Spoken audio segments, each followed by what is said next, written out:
c'est quoi pour toi le plus grand message en fait que la vie peut donner en fait? Le plus grand message que la vie peut donner, c'est de se faire confiance.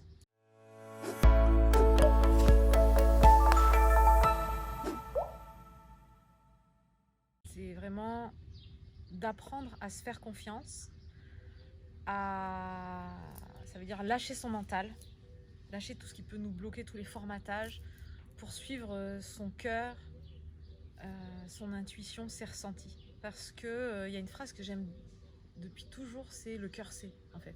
Ouais. Le cœur a ses raisons que la raison ne connaît pas.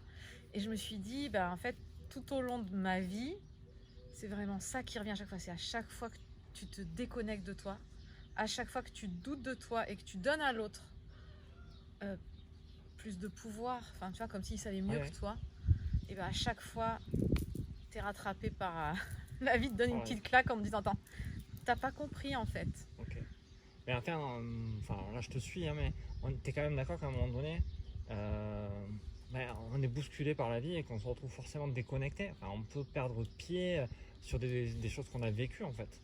Oui, et je pense même que ces challenges-là, ils sont là pour nous aider à nous reconnecter de plus en plus en fait. Ce que je peux dire par rapport à moi, à mon expérience personnelle, c'est vraiment que les challenges m'ont permis de me reconnecter. Et maintenant, l'objectif, c'est pas de croire qu'il n'y aura pas de challenge ou qu'on sera tout le temps connecté en fait. L'objectif, c'est de se dire, tiens, je me rends compte que je me suis déconnectée et comment je fais pour me reconnecter. Et que cette prise de conscience, elle vienne de plus en plus tôt pour être de moins en moins déconnecté en fait. Ok. Et donc en fait, si tu devais nous donner 2 clés en fait pour sentir qu'on est déconnecté, parce que par mes expériences dernières, je me suis retrouvé totalement déconnecté de moi-même. Et si tu devais là me dire, tiens, 2 clés faciles pour identifier que tu es déconnecté, ça serait quoi? En fait, ça veut dire pour moi des clés qui te permettent vraiment d'en prendre conscience, c'est tu es en train de te poser plein de questions, de douter. T'es reparti dans un brouhaha mental.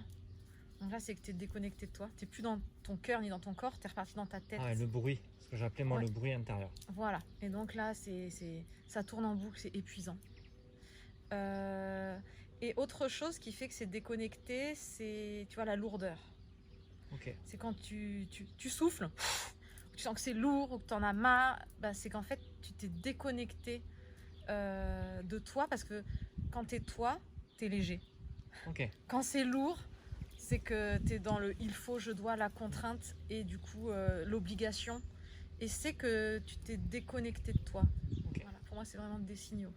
Et donc, la fatigue aussi, tu vois, l'épuisement, la fatigue, soit mentale ou physique, ça te montre que tu es à côté de toi, quoi. Je sais que tu parles souvent qu'il suffit d'un déclic pour rebondir. C'est une phrase que tu utilises beaucoup.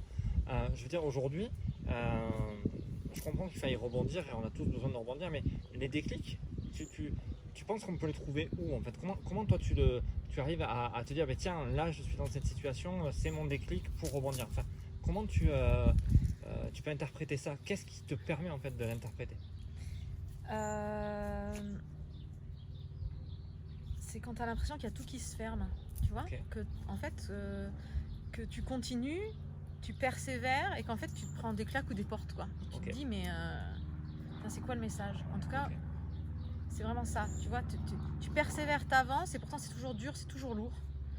Et là, c'est de poser des questions, de te dire, mais enfin, qu'est-ce que la vie elle essaie de me faire comprendre et que j'ai pas encore compris, en fait. Le message, quoi. Voilà. Le message. Et tu m'as parlé tout à l'heure de ton programme 21 jours. En quoi c'est un outil que quelque part on devrait tous faire pour pouvoir justement pas les éviter, pas ne jamais être dans cet état-là, parce qu'on est d'accord qu'on y arrive, des fois on tombe dedans, la vie, mais comment en fait on rebondit? Moi, 21 jours, je l'ai construit comme une boîte à outils, quelque chose dont j'aurais eu besoin, ou en tout cas, c'est vraiment l'accomplissement de mon chemin en fait, et de dire comment j'ai fait. Ça a été retranscrire les outils qui m'ont permis justement de me sentir mieux. Et 21 jours, il est construit d'une manière à avoir une compréhension, la conscience, une compréhension de ce qu'on vit, une compréhension de ce qui se passe, parce que sans ça, ça ne peut pas changer. Donc, et en même temps à côté d'avoir des exercices comme une boîte à outils. Et donc tu comprends, tu mets du sens, comme ça quand ça se reproduit tu le vois et tu vois que tu revis quelque chose de pareil et tu dis ah bah tiens, ça je connais, quel est l'outil qui m'a permis de m'en sortir la dernière fois? Comment je vais pouvoir aller chercher cet outil-là? Donc pour moi 21 jours c'est j'appelle ça les bases, les fondamentaux. Ok. Ce qu'on ne nous explique pas à l'école. Mais c'est des fondamentaux pour une meilleure relation de soi-même avec soi-même. Parce qu'en fait, la relation qu'on a aux autres, c'est le reflet de la relation qu'on a avec soi-même. Donc mettre les fondations, je prends toujours des exemples, les fondations de la maison, pour construire une maison qui tient, c'est important. Donc là, pour moi, 21 jours, c'est de donner les fondamentaux. Les bases sur c'est quoi être un bon compagnon de route pour soi. Okay. C'est quoi plus être son pire ennemi qui est en train de se juger, se critiquer, mais devenir son meilleur ami, pour pouvoir justement se tenir la main et avancer. Et donc il est construit comme ça, pour progressivement comprendre les fondamentaux. Il y a des choses de base, il y a des principes de base qu'on ne connaît pas dans sa relation à soi, dans sa relation à l'autre. Et c'est pour ça que ça crée des conflits. Parce qu'en fait, on ne sait pas. À l'école, quand tu vas à l'école, on ne te demande pas de faire des multiplications si tu ne connais même pas du nombre ou les additions. Et là, on te demande d'être bien alors qu'on ne t'a pas donné les bases, on ne t'a pas donné les règles du jeu.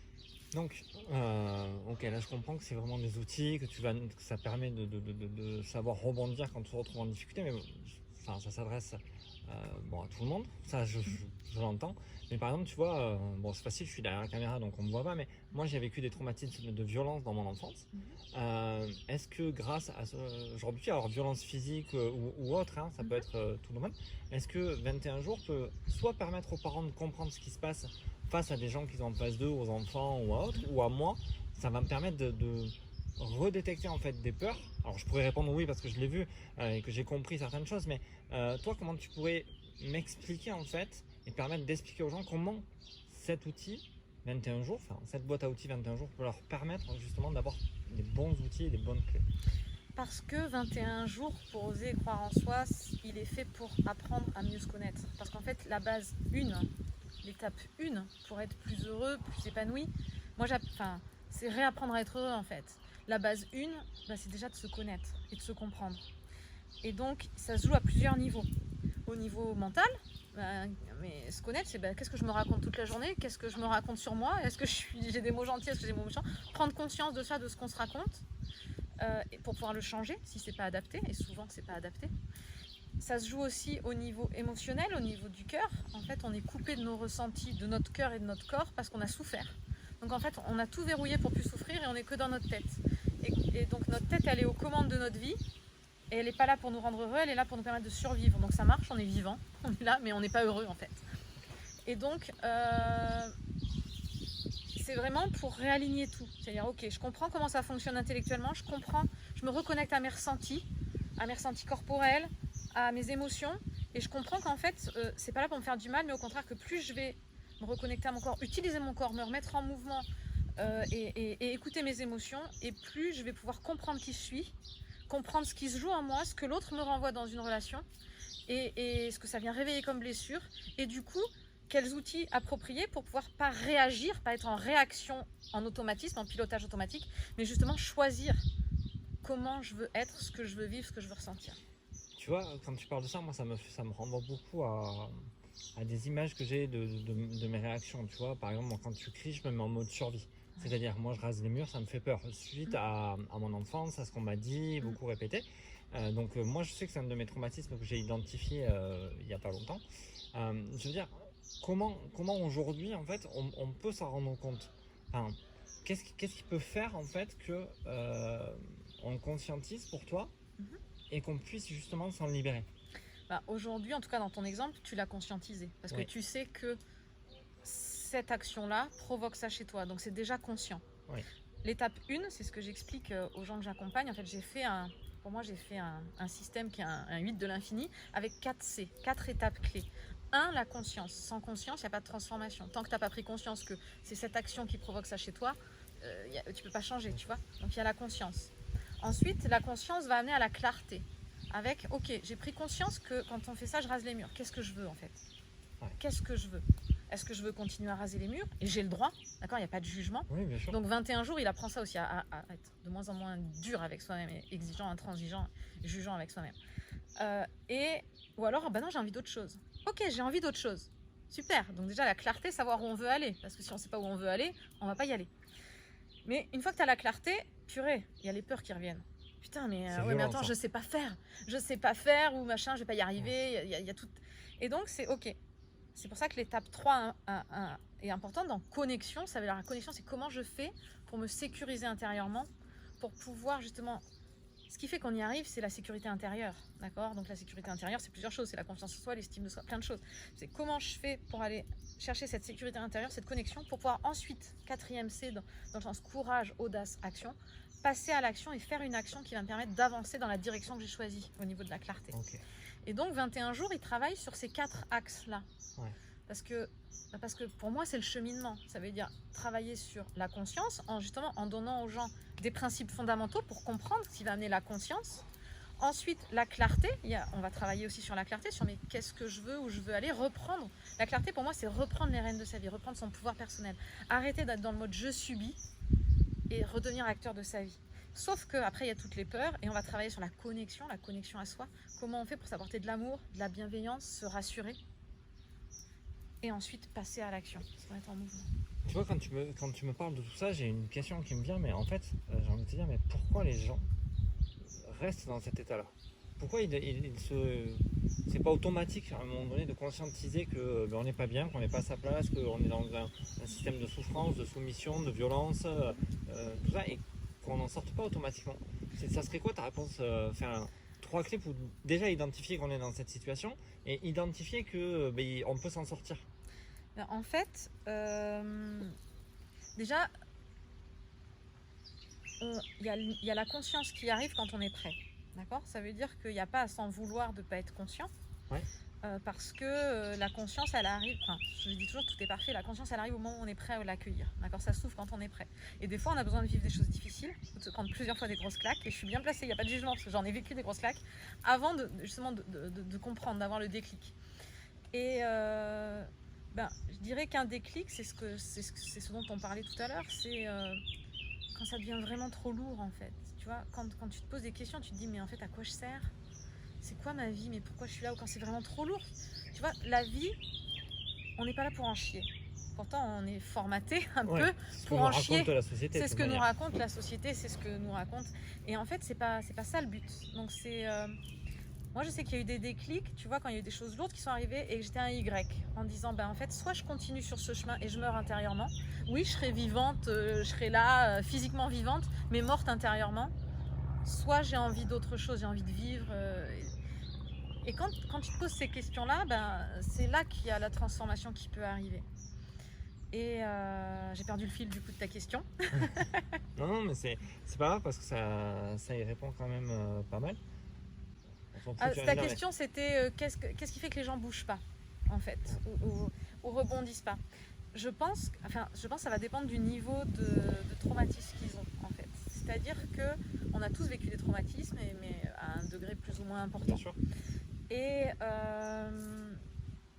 on a tous cette capacité à rebondir, c'est la résilience. Par contre, en fonction du traumatisme qu'on a vécu, on va être plus ou moins formaté pour ne pas s'autoriser à aller vivre quelque chose de léger, en fait. Plus on a vécu un traumatisme important, plus on va se dire que ça, c'est notre réalité et que c'est ça la vraie vie. Et donc, on ne va pas s'autoriser à l'autre. Donc après, il y a tout un cheminement pour justement aller libérer ça et se donner l'autorisation. En fait, la difficulté qu'on a, c'est s'autoriser. Ouais. Notre plus grande peur, c'est finalement de briller, d'accord, d'être heureux. Voilà, c'est pas de rater. C'est l'inverse, c'est justement d'y arriver. Et donc, quand on a vécu des traumatismes, c'est ça, c'est s'autoriser à avoir droit au bonheur, s'autoriser à exister, s'autoriser à sortir du mode survie. Et ce qui est important pour moi de transmettre, c'est de pas... souvent, on va se culpabiliser, on va dire, mais j'ai vraiment un problème. Non, en fait, c'est juste que tout seul, c'est pas possible. Ok. Oui, donc toujours, j'en reviens à cette idée de boîte à outils, aller chercher dans les moments de souffrance, de légère souffrance ou de souffrance profonde, l'outil qui va en fait te permettre... C'est ça, c'est sortir de l'auto-sabotage. Ok. Arrêter d'être son propre saboteur, en fait, parce que c'est ça en fait qui a été engrammé. C'est je suis mon juge, je suis mon saboteur et je suis en train de me faire du mal parce que je reste dans ce schéma de violence, de souffrance, de traumatisme. Et c'est comment je fais pour sortir de ça, pour sortir du mode je suis mon saboteur et progressivement apprendre à dire je suis mon meilleur ami. Ça veut pas dire que le saboteur il sera plus jamais là. Moi mon saboteur il est là, hein. Oui, D'accord. ouais. C'est juste dire ok je te vois, mais c'est plus toi qui commande. Ouais. Et donc tout ça c'est un cheminement progressif. Ok. C'est comme quand j'explique aux gens, en fait on est des êtres humains, c'est pas linéaire, hein. On est des êtres d'émotions. C'est comment je fais pour rebondir quand je suis dans le creux de la vague, comment je fais pour me rappeler que y a des creux, c'est normal, mais pour que les creux soient moins importants, les pics émotionnels, hein, l'ascenseur émotionnel soit moins grand, comment je fais pour accepter qu'en fait c'est cyclique la vie, enfin c'est cyclique la vie, Oui. donc du coup ça va, voilà. Mais ça se travaille sur la sécurité intérieure. Ok.